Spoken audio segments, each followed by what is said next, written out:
Hey everyone, this is Nomad here with Urban Nomads, and so I want to talk to you about sailboats, man, because you know I'm I've been looking at these different alternative living situations, and so one of them is boats, right? I happen to like boats. I happen to like sailboats. I've done a little bit of sailing. I'm not like a real sail person or anything, but just from a purely like alternative living situation, boats are pretty cool. So I just want to show you like how cheap sailboats are, how easy it is to get one, and so if you just look on Craigslist, so I've been looking on Craigslist in Los Angeles, and it's just amazing. I mean, like look at this. So I sorted it by price and sailboats only. And basically, once you get around the, well, heck, $1,500. Here's one, $1,500, 24-foot Cal Jensen. I mean, this could work for a single person. You know what I'm saying? So the thing about boats you have to understand is like, there's the boat, right? Um, but there's also the slip. Like, so, if you just want to sail, of course, you don't care about that as much. You just want the boat, and you can, do a lot with the boat. But for our purposes, we want to live in the boat. So, in the case of boats, and marinas, you need a marina to park the boat. Um, and there's two types of slips that I know of. I mean, there could be more, but the main one is a regular slip, and then there's the slip where you live in the boat, okay, and you have hookups or whatever, and those are called liveaboard slips. So, you know, of course, it's a little bit harder to get a liveaboard slip depending on the marina, right? Like I can imagine in San Francisco with the housing the way it is, it's probably not the easiest thing, or New York City. But in Los Angeles, there's tons of marinas.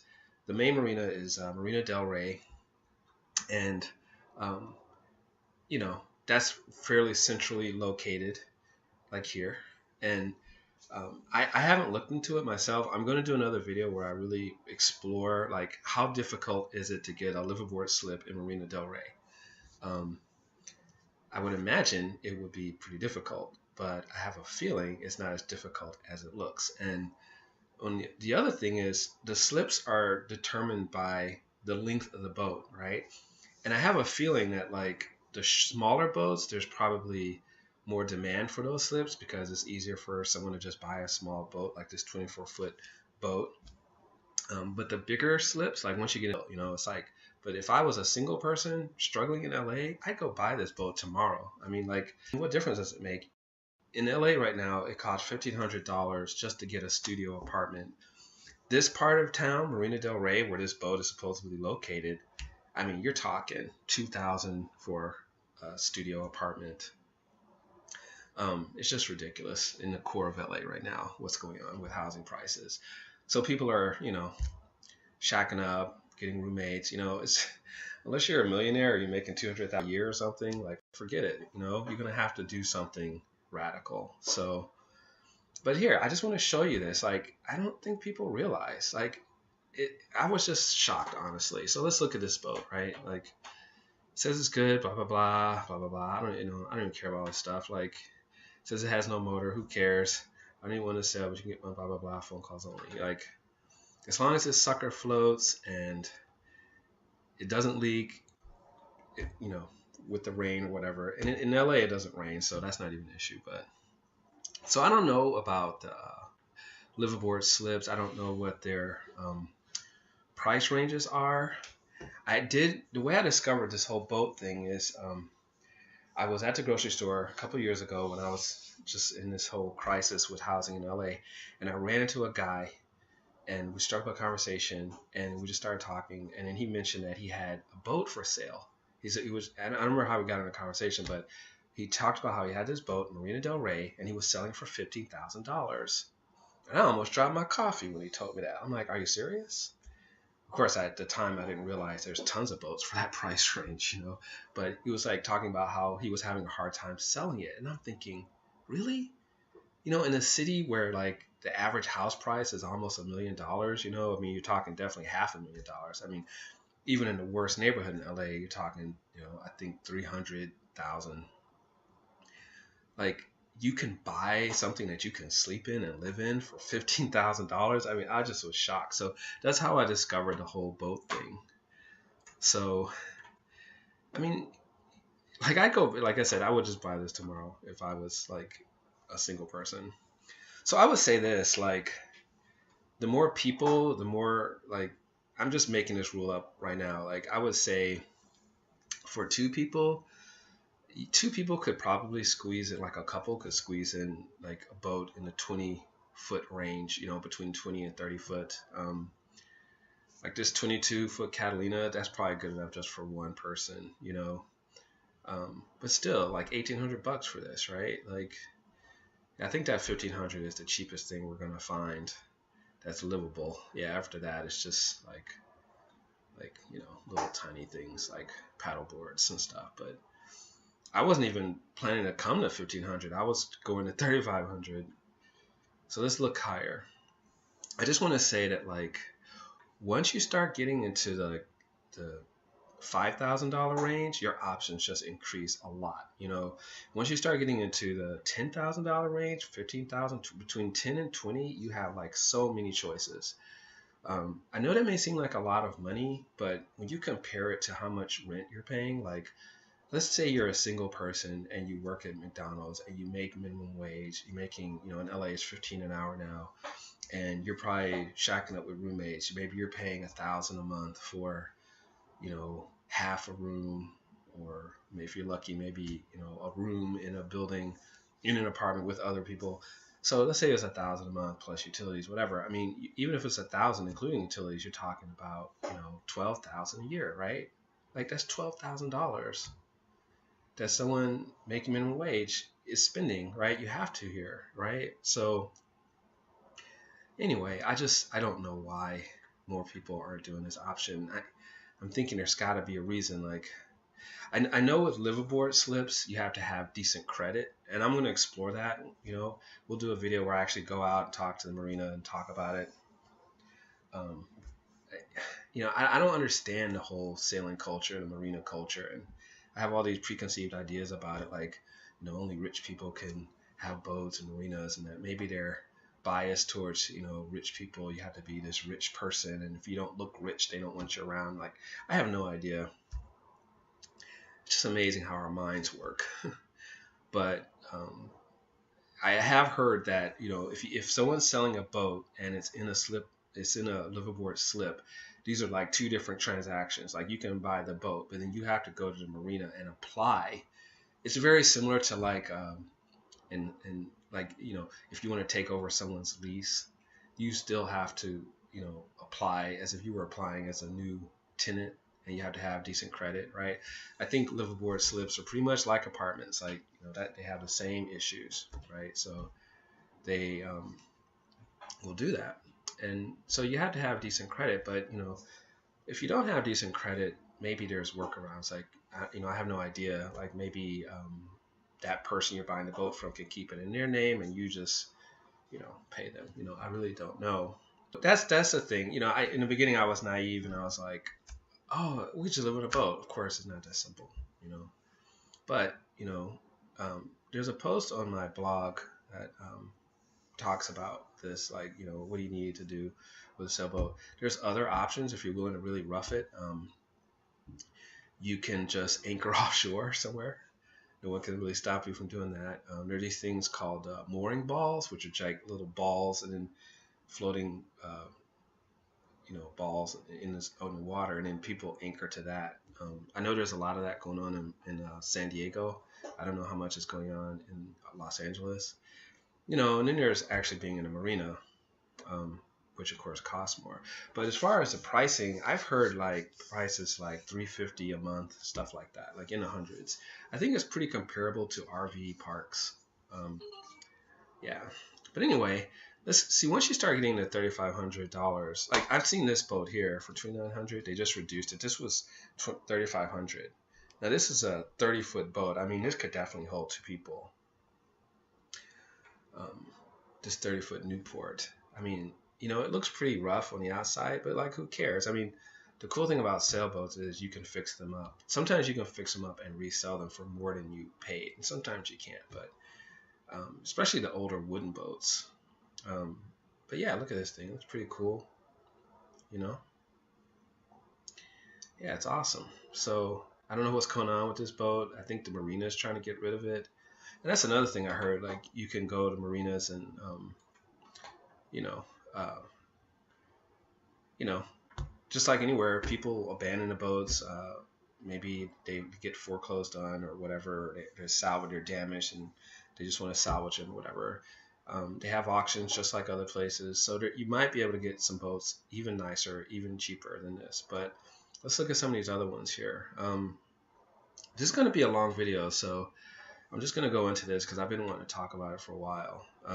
So you can bail whenever you feel you've learned enough, but I mean, you can go to your own Craigslist and check it out. I just wanted to bring this to people's attention that, like, if you go to a person, you're like, oh, you can live on a boat. Like, their first thought would probably be, oh, man, that's probably really expensive. I can't afford a boat. Boats are probably really expensive, blah, blah, blah. Because, as middle-class types, we're used to, like, just thinking of boats on TV as yachts and things. And, like, millionaires have boats and all this, And we just don't really understand it. I'll tell you a story. So I remember I was in Seattle and I was struggling, like I've always been struggling for a while. And a lot of that struggle had to do with my living situation. And I remember going to this marina, to kind of just meditate on life. I'd hang out there, get me a green tea frappuccino from Starbucks and just kind of hang out, go for walks. It was really beautiful. It's this park by Lake Washington and it was a marina there, and I remember I felt so good and by that marina, just sitting in my car in the parking lot. And I look back on it now and I'm just thinking, why didn't I ever consider buying a boat and living in a marina? That thought never crossed my mind. Instead, I just stressed about paying the rent every month, whatever. So check this out. Look how many boats, once you get to $4,000, look how many boats are available. I mean, it's just ridiculous. Look at this guy. Obviously, this person is desperate to sell this boat because they posted it 3 times. You could probably make a offer, on this guy, or person. But I want to show you what happens when you get to the higher prices. And we're, like I said, we're not even talking about that high, right? You just get much nicer boats for just a little bit more money. Bigger boats too,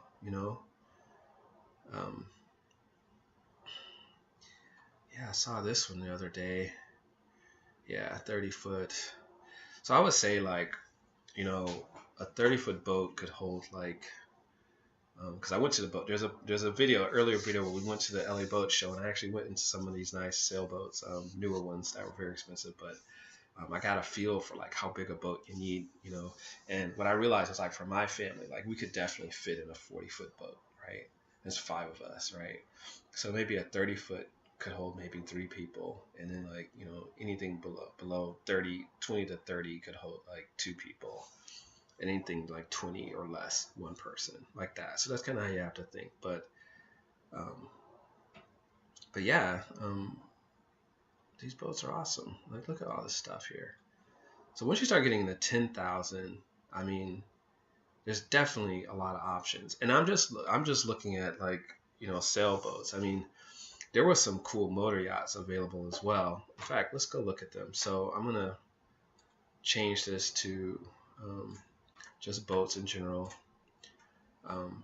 So if you're wondering, what's the difference between is it better to live on a motorboat, a powerboat, or a sailboat? And I don't know. I mean, if you're just gonna be in marina and you just want it to be a liveaboard, then it probably doesn't matter. But if you're gonna want to sail it, which you probably will at some point, I mean, you're living it, you might as well use it some. I think from what I've discovered, sailboats are better options. Now, sailboats are definitely more expensive to maintain, and they're definitely harder to sail because, a motorboat, you just start it up, put some gas, and you go, right?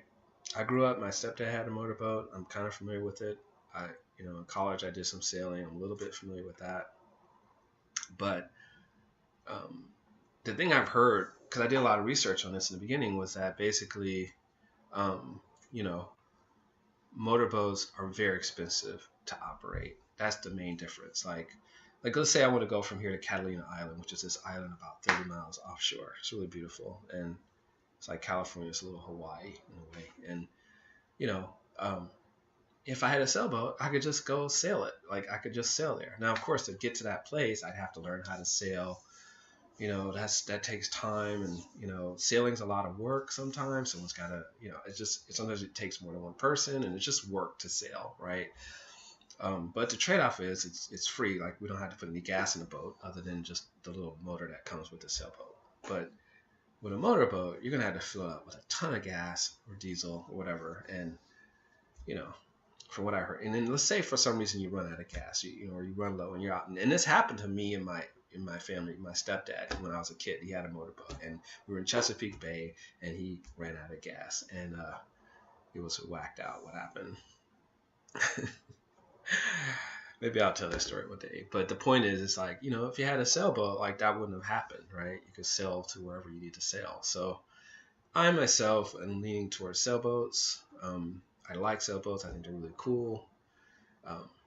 But, for practical living purposes, I did start looking at some motorboats. I just want you to see this, though. Like, once we get down to, dang, it's a lot of jet skis out there. People with jet skis.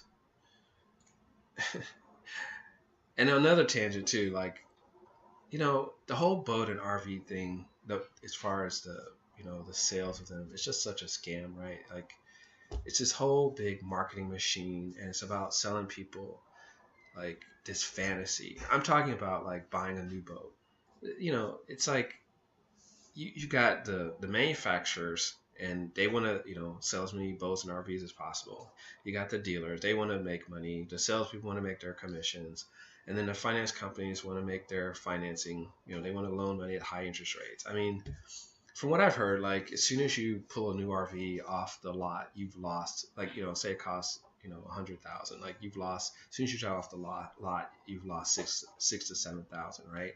Then on top of that, if you're financing it as a typical traditional financing, if you just paid the minimum payment, you could end up paying like 3 times what you paid. So if it was 100,000, you'd end up paying 300,000. So, and then it depreciates, right?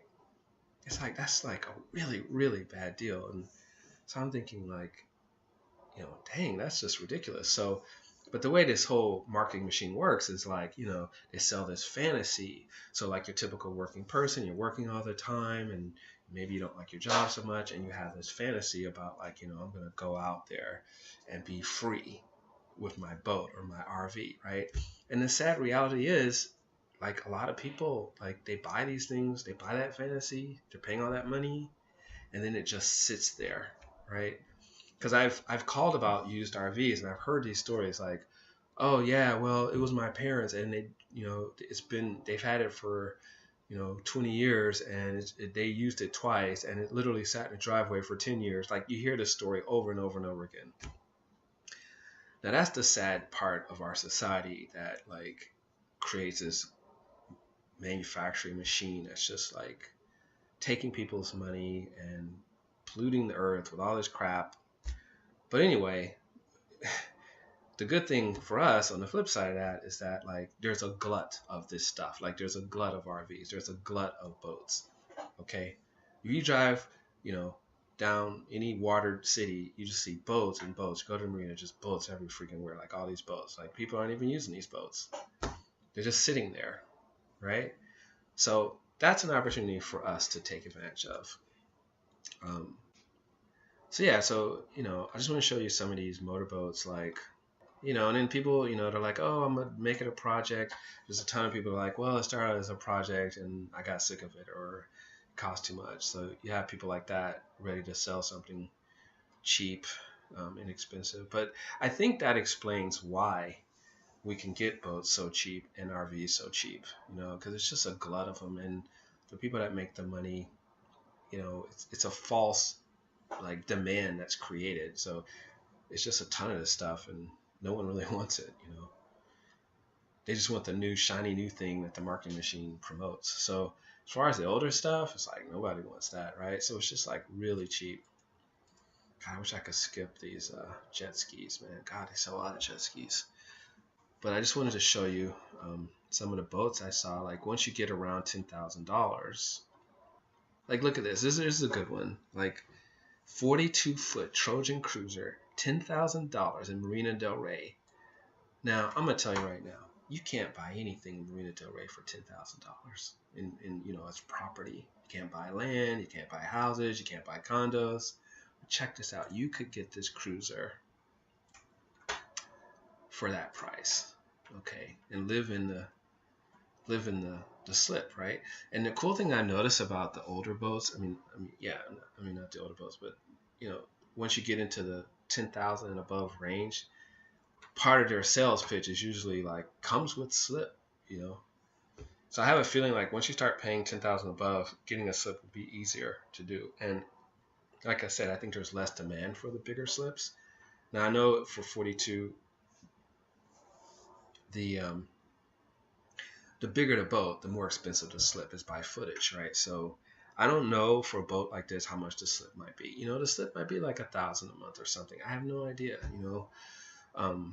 But even so, it's worth looking into. God, there's no pictures on this. Anyway, this definitely could hold like a family. This boat here. But let's keep going. So, like here's a 40-foot sailboat. Yeah. So my plan is to buy a boat, and I just want to see what this is like.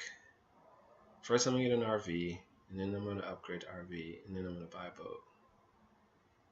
So this boat isn't that nice on the inside, but the thing is, just like everything else, like you can fix all this up, right?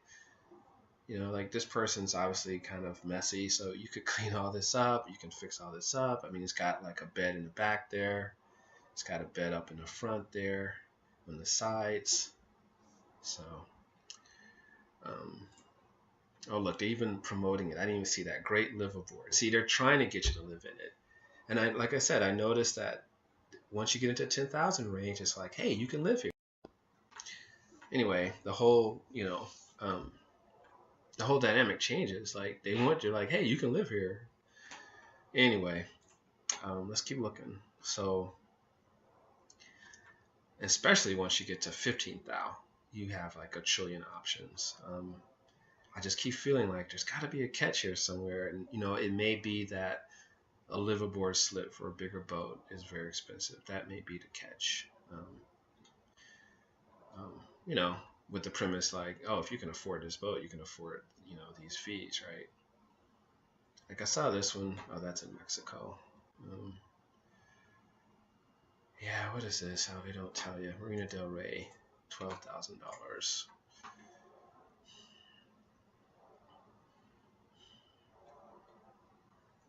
So this boat looks pretty cool. Like this could definitely work for a couple. It's 28 feet long. I mean, it'd be equivalent to like a small, little small studio apartment. 38 feet. Like look at this thing here. 38 feet. That's almost 40 feet long. What does the inside of that look like? That looks pretty dull and drab. But again, you can fix all that up. But I saw some really good boats here. Like this one looks really nice. It's 30 feet, really nice on the inside. They're obviously desperate to sell it because they have like 5 ads out. I mean, I would say like if you have your money, just take your time and really look. This is 30 foot. This could work for maybe 3 people or a couple and a small child. Definitely. But look how nice it is. Like I noticed like if they have this teak wood, it makes it look nice. Good lighting helps, and then like nice pillows and bright colors, definitely help the interior. So let's see what else here. See, it's just a glut of boats, man. It's just a glut, boat glut, really. All these people, they probably fell into the fantasy, and then it's like the reality is, oh my God, this boat's costing me a ton every month, and I'm not really using it. It's just sitting there, paying marina fees, blah blah blah. Look at it. This might be a good deal. 20,000, 33-foot motorboat.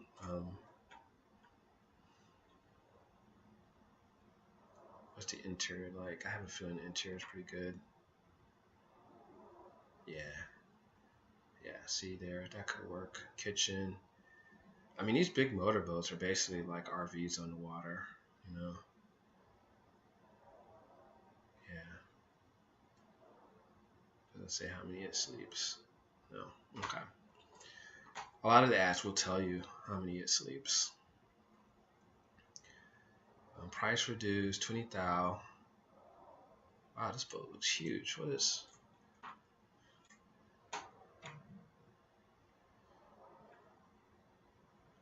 What? It's 32 feet. Wow, this is a nice boat. Once you start getting, this goes for RVs too. Like, once you start getting into for RVs, I would say, like, once you start getting above the 5,000 range, you start getting some nice RVs. Definitely above the 10,000 range. I wouldn't pay more than that, honestly. And in boats, it's like, once you start getting around the 20,000 range, they get pretty nice. I wouldn't really pay more than 20, because that above 20, you're just buying, like, I don't know, the age or something, or quality or something, or wear and tear or something. But they're so nice at 20,000. I mean, I wouldn't pay that much. This one looks really cool. Like, this is my favorite so far that I hope to I would love to be able to buy a boat like this. I've always had a love affair with two-masted schooner boats like this one. I can't believe this is going for 20,000, honestly. I mean, this is awesome. This is a 50-foot boat. I mean, look at this. This is ridiculous. It's got like this back room, like a pirate ship. It's awesome. Like, look at this thing. This is awesome. Like, you can get this for $20,000. Oh my gosh, man. This is like, what a deal. Then again, like I said, I don't know what the slip fees are. Plus, obviously, to sail something like this is going to be like a lot of work. But this guy claims like he put $100,000 of work into this. Like, this isn't adding up. Like, he claims this recent work came out to $100,000 and was performed in 2016. Like, if that's the case, why are you selling it for 20,000? Like, it doesn't make any sense. Like,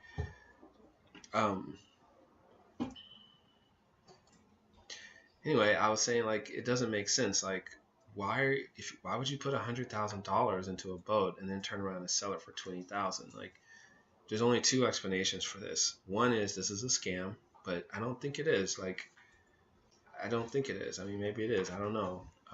I've seen this ad for out here a lot. So, I mean, it was on, then it disappeared, then it came back. And this is right near my neighborhood, so I'm gonna go check this out one day. But the only other explanation I can think is that some rich person, and like they just have money to burn, and they did that, and now they're just like, well, let's just get rid of it and get something else, and they're just tired of it and they don't care about the money. Like, that's the only thing that makes sense. Like, nothing else makes sense. So, but yeah, this is my favorite boat, man. If I had 20,000, I'd buy this boat for sure. But I'm gonna go check it out. Maybe I'll do a video on that when I go check it out. Let's see if I can find a few more of my favorites here. But yeah, as you can see, it's just a ton of boats for sale at cheap prices.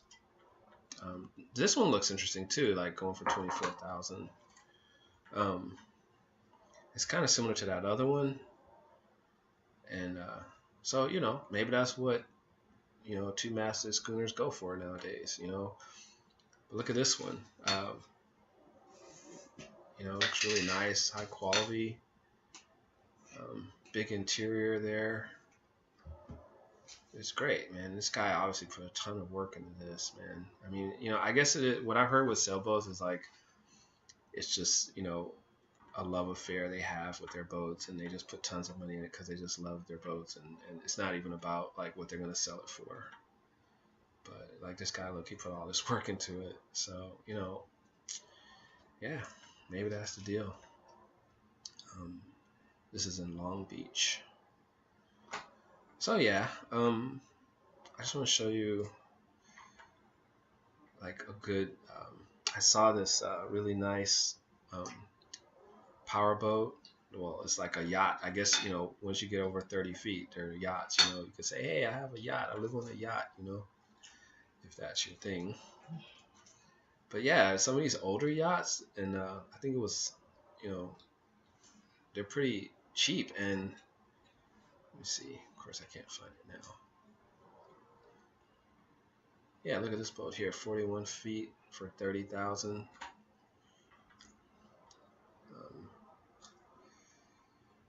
Um, was it this one? Yeah, this one looked pretty interesting. I don't know if it was this one or not.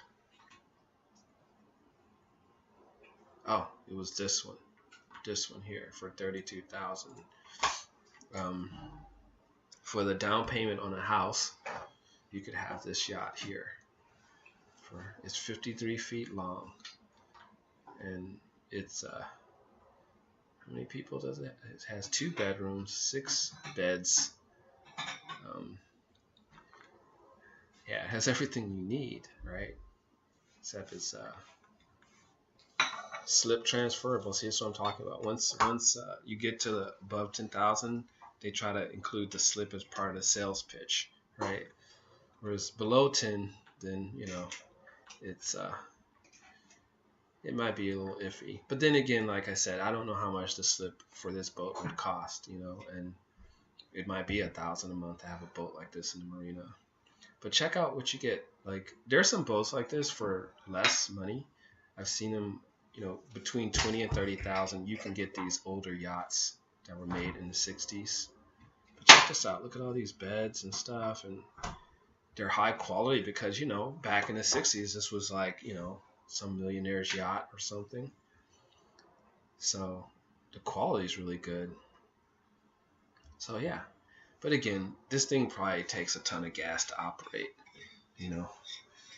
So that's another issue. That's why, like, if I had a choice, if I was going to get a big boat, it would be a sailboat versus one of these motorized yachts.